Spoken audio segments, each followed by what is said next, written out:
Hey everybody, this is Hilo at New Leaf Studios, and this is Watch Me Whip, Round 3, Part 1, The Sketch. So this is a redo drawing of a art trade, draw this in your own style, for our friend on Instagram. The first drawing just didn't really come out the way that I wanted to, so I just wanted a different approach. The first drawing just didn't capture what I feel like the character really is. So I just went with a different approach that was more like ninja-esque. Not extremely ninja-esque, but just kind of had that kind of ninja charge feel, where he's running into battle and gonna deliver the finishing blow on his opponent. So yeah, I chose a pose that was a little more fitting to that feeling. I made the character a little thinner than the character design originally called for. So yeah, now I'm just sketching out the rough aspects of it, kind of how I want some lines to go, some lines of design, and just rounding out the anatomy here. So this is kind of what I love. One of the aspects that I love about drawing digital is that you can just keep layering on layering and keep improving upon your drawing with each layer and focusing on different aspects. So if I feel like the bicep isn't correct, I can just correct the bicep without having to correct the entire drawing. Things like that. So now I'm laying in the muscle groups, which just helps with the end line work, just being accurate. And this is another aspect I love about drawing digital, is that if something's not looking right, you can just transform it and adjust it with that transform option and make it look like what it needs to look like, or you can resize all that kind of stuff to change your proportions, make them more accurate. This is actually one of my favorite parts too, is illustrating this like lightning effect, this electricity effect. Electricity is usually pretty fun because it's kind of like a freehand activity.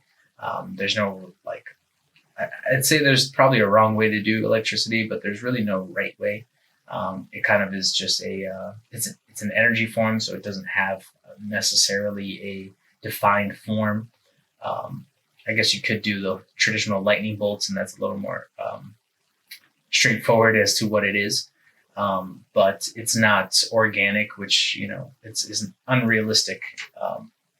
So I like to do the organic electricity kind of feel, give it a little bit of jaggedness, just so you have that it is electricity. So it kind of mimics that whole jaggedy lightning bolt kind of scenario, but still has that organic feeling that is natural. So yeah, with this I actually I went in with a red line, but this is going to be my final line work. I just went in with like a red line. I can always change the color afterwards, which again is another cool thing about digital. So I went in with the red line just so it stood out from everything else. When I use a black line, it just feels very final sometimes when I'm still trying to figure out a drawing. So this kind of keeps my brain in that mode of this is a sketch. So I don't overcomplicate things in my brain, because that's where all art comes from, is in your mind. So you have to really control the way that you're thinking about a drawing, and not just the execution of it. If you focus too much on the execution of it, you lose a little bit of the thought process, and then sometimes your thought process can hinder your execution. So you just have to have a good balance between the two things. Stay mindful as you're drawing, but also be free to explore. So like I said, the sketch, leaving the line red just kind of leaves it more in a sketch mode in my mind. So I'm just a little freer, a little looser. I don't tense up as much. So that's typically why I do that. And then at the end, I would just change those lines. So part 2, the lines. So actually I did decide to do another layer, which would be my final line work. That was, again, all execution. It's not freehand. This is something that's, or less free, I should say. This is just this is all accuracy here. So definitely going through the line work. This line work is going to go by pretty quickly because I executed the sketch part so well, and really focused on getting the anatomy right and all that kind of stuff. So that's why, for me, doing multiple sketches is very important, because it really solidifies for me the anatomy. Like I feel like by the time I get to the line work stage, everything's all figured out. And for me, that's really important. Some people function better kind of like on the fly. So, whatever works for you, this process seems to work for me pretty well, where if I can mentally kind of wrap my brain around it, every aspect of it, then I'm way more confident in the line stage. So I can just kind of run through the line stage and it looks um, very good. It looks it's executed very well, and I feel confident in the final drawing. So, like I said, I'm going through the line work pretty quickly here, and executing each different part. And then I'm just going ahead and fixing some of the lightning stuff, maybe adding in some different stuff here, seeing what needs changes, and now we're moving on to the color stage. So in the color stage, especially the first part, what's a good thing to do is just create a shape, a generalized shape that's the entire shape of your character. And why this is a good thing to start with is because when you create that shape and then you fill it in, leave that as your base layer, and then just keep adding layers on top of it, layers on top of it. Because what you can do is you can use your wand tool, and you can, after you've filled it in, as you'll see, use your wand tool. Any of the little things that you need to fix, go ahead and fix, like I'm doing right now. But then at the end there, you can use your wand tool and select the entire block. Okay, this is actually called blocking. You can select the entire block and make sure that nothing goes outside of the bounds. I'm kind of in this drawing, I kind of just decided to just jump in there, and I felt like I was being really accurate with my color, so I didn't feel the need to use the magic wand tool. I think I'll use it at some point here. But basically what you can do is just, like I said, isolate your drawing so that way any of the colors don't go outside of those boundaries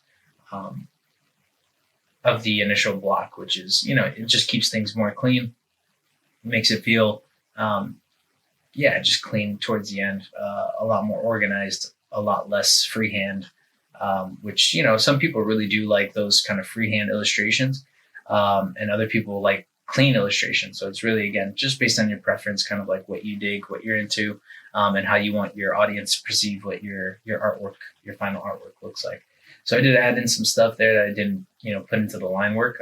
I went back in and I looked at the character reference sheet, and then I was like, oh yeah, they had those parts too. So, some modifications like that are really easy to do, even in the last, final stages.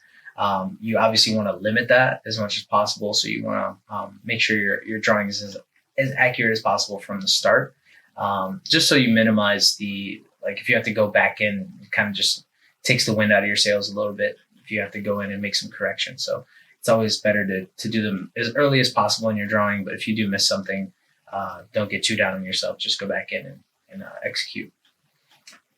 So I did give as you can see in that last part, I gave the suit a little different, like two-tone kind of color there, and that's just so it looks a little more interesting.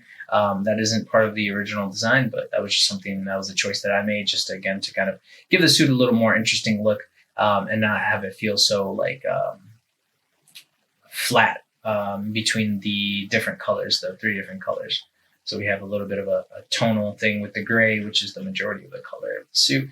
And now I'm just again coloring the inside of those of that lightning, giving it a fill of its own. And yeah, this part is, sometimes it can be when you have lines like this where there's a lot of small details. It can be a little tricky. It can be a little stressful just to make sure that you're doing everything correctly.